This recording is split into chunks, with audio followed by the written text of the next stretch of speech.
الصلاة والسلام عليك يا رسول الله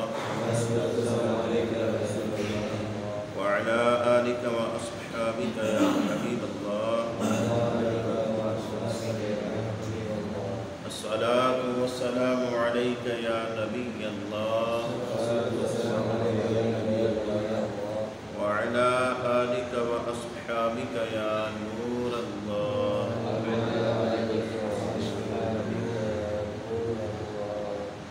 نويت سنة الاعتكاف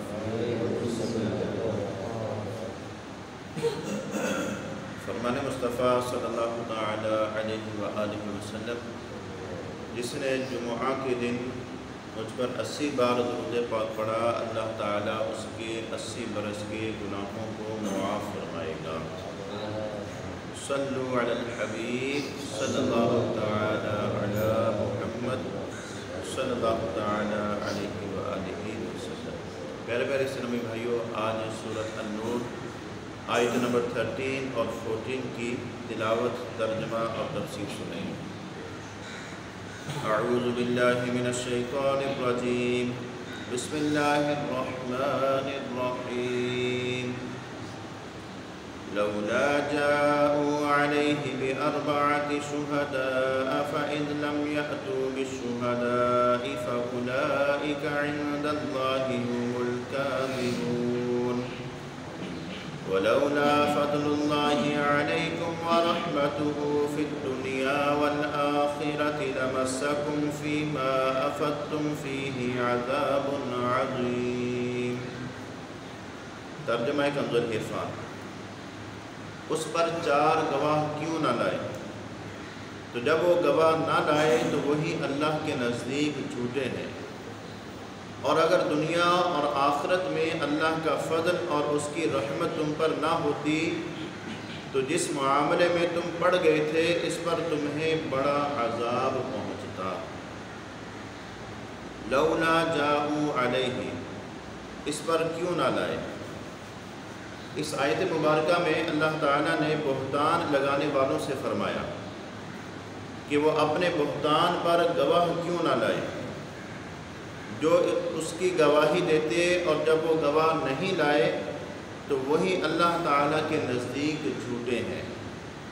یاد رہے کہ یہاں جھوٹے ہونے سے ظاہری اور باطنی طور پر جھوٹا ہونا مراد ہے، اور اگر بالفرض وہ گواہ لے بھی آتے تو ظاہراً جھوٹے نہ رہتے، اگرچہ در حقیقت پھر بھی وہ اور ان کے سارے گواہ جھوٹے ہوتے۔ تو یہ باطنی طور پر یعنی ان کو خود بھی پتہ ہے کہ ہم جھوٹے ہیں، اگر کوئی خرید بھی لیتا گواہوں کو اور ان کو غلط گواہی بھی دے دیتے تب بھی اللہ تعالیٰ فرماتا ہے کہ وہ جھوٹے ہی رہتے۔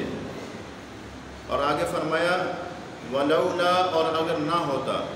اس آیت میں بہتان لگانے والوں سے مزید فرمایا کہ اگر دنیا اور آخرت میں تم پر اللہ کا فضل اور اس کی رحمت نہ ہوتی، جس میں سے توبہ کے لیے مہلت دینا بھی ہے، یہ اللہ کی رحمت ہے، فضل ہے کہ اس نے توبہ کے لیے مہلت دی ہوئی ہے، تو اور آخرت میں عفو و مغفرت فرمانا بھی ہے، تو جس بہتان میں تم پڑے تھے اس پر تمہیں بڑا عذاب پہنچتا۔ کیونکہ جو بہتان لگایا گیا حضرت عائشہ صدیقہ رضی اللہ تعالی عنہا پر، تو بہت سارے مسلمان، بہت سارے اور بھی لوگ باتوں میں آ گئے، تو یہ جو ہوا شروع ہو جاتی ہے اس طرح کی، پھر اس میں لوگ باتوں پر باتیں کیے جاتے ہیں۔ اگر ہم اپنے معاشرے میں بھی دیکھ لیں، لوگوں میں دیکھ لیں، تو یہ گناہوں کا سلسلہ شروع ہو جاتا ہے۔ تو اللہ تعالیٰ جو ہے وہ اپنے بندوں کی توبہ کو قبول فرماتا ہے، ان کے گناہوں کو معاف فرماتا ہے۔ تو یہ اللہ تعالیٰ فرما رہا ہے یہ اللہ کا فضل ہے تم پر کہ وہ تمہیں توبہ کے لیے مہلت بھی دیتا ہے اور پھر تمہارے گناہوں کو معاف بھی فرما دیتا ہے۔ تو جس طرح یہ گناہ میں پڑ گئے تھے، اگر اللہ کا فضل نہ ہوتا، وہ توبہ قبول نہ فرماتا، تو یہ یقیناً عذاب میں پڑ جاتے۔ تو لہذا یہ اللہ تعالیٰ کی رحمت ہے کہ اگر کبھی کسی سے بتقاضۂ بشریت گناہ ہو جائے، ایک انسان ہونے کے ناطے گناہ ہو جائے، تو اس کو توبہ کر لینی چاہیے کہ اللہ تعالیٰ اس کی توبہ کو قبول فرما لیتا ہے اگر سچے دل سے وہ توبہ کرے۔ اگلی آیت مبارکہ میں فرمایا اِسْتَلَقَّوْنَهُ بِأَلْسِنَتِكُمْ وتقولون بأفواهكم ما ليس لكم به علم وتحسبونه هينا وهو عند الله عظيم۔ جب تم ایسی بات ایک دوسرے سے سن کر اپنی زبانوں پر لائے تھے اور اپنے منہ سے وہ بات کہتے تھے جس کا تمہیں کوئی علم نہ تھا اور تم اسے معمولی سمجھتے تھے، حالانکہ وہ اللہ کے نزدیک بہت بڑا ہے، بہت بڑا تھا۔ اذ تلقونه بألسنتكم، جب تم اس کو ایک دوسرے سے سن کر اپنی زبانوں پر لائے تھے۔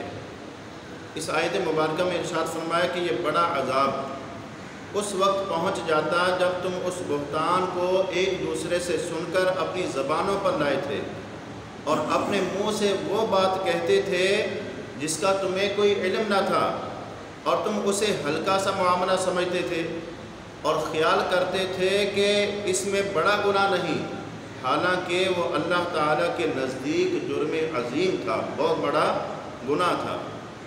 سب صحابہ کرام رضی اللہ تعالی عنہم جو ہیں وہ عادل ہیں۔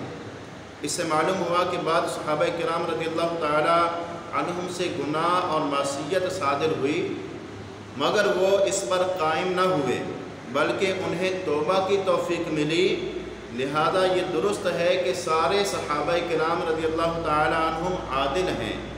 اللہ تعالیٰ نے ان کے بارے میں فرمایا وَكُلًّا وَعَدَ اللَّهُ الْحُسْنَى، اللہ تعالیٰ فرماتا ہے اور ان سب سے اللہ نے سب سے اچھی چیز یعنی جنت کا وعدہ فرمایا۔ تو جتنے صحابہ تھے اگرچہ ان سے کوئی گناہ معصیت ہوئی وہ ہو سکتی ہے، لیکن اللہ تعالیٰ نے انہیں توبہ کی توفیق بھی دی، اپنے پیارے حبیب صلی اللہ تعالیٰ علیہ وآلہ وسلم کی صحبت عطا فرمائی۔ تو لہذا وہ جتنے بھی صحابہ گزرے ہیں اللہ تعالیٰ نے ان سے جنت کا وعدہ فرمایا ہے۔ ان میں سے کسی کے بارے میں ہم یہ نہیں کہہ سکتے کہ وہ فلاں نے یہ کیا وہ کیا، اس طرح کی باتیں ہم صحابہ کرام علیہم رضوان کے بارے میں نہیں کہہ سکتے۔ اگلی آیت مبارکہ میں بھی اللہ تعالیٰ نے فرمایا ایک اور مقام پر رضی اللہ عنہم ورضوا عنہ، فرمایا ان سب سے اللہ راضی اور وہ اللہ سے راضی ہیں، اور یہ بھی اللہ سے راضی ہیں اور اللہ تعالیٰ بھی ان سے راضی ہے۔ کن سے؟ صحابہ کرام علیہم رضوان سے۔